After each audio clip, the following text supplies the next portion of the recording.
Sintayong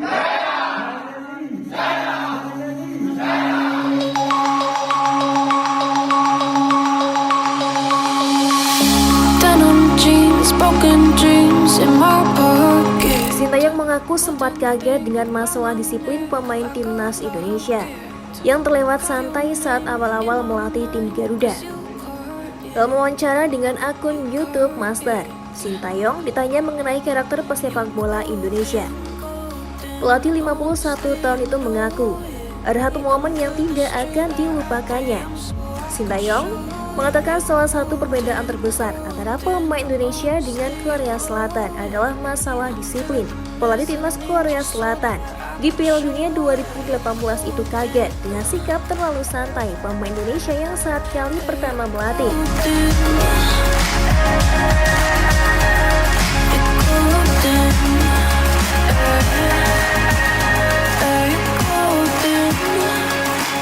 Masuk ke stadion, mereka tidak langsung cepat-cepat.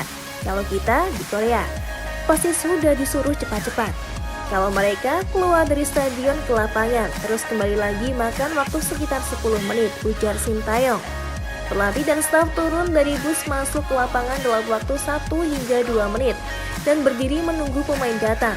Tapi mereka masih duduk ngobrol seperti tidak berniat ke lapangan. Mereka terus saja mengobrol sambil mengikat tali sepatu, ucap Sintayong. Sintayong mengaku telah sukses mengubah kebiasaan buruk pemain Indonesia di timnas. Sukses itu membuat Sintayong sangat puas. Menurut saya tak bisa terus seperti ini, jadi saya pikir itu harus diubah.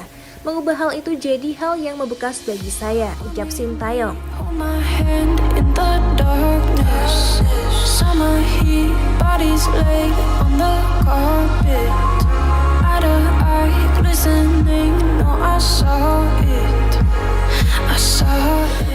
Diketahui timnas Indonesia mendapatkan sorotan terkait pencapaian di ajang Piala AFF 2020 sebab tim Indonesia meraih predikat runner-up meski tidak diunggulkan dalam ajang itu.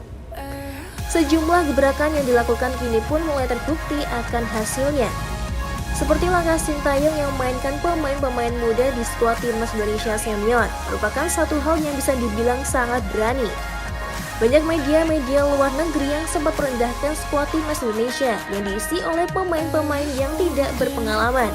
Namun ternyata penilaian itu salah dan tim Indonesia membuat kejutan di Piala AFF 2020.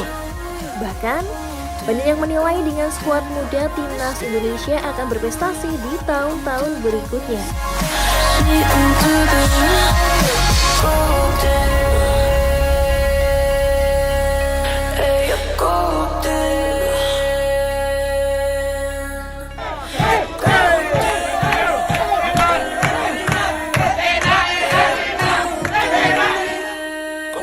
Terima kasih sudah menonton Timnas Magazine.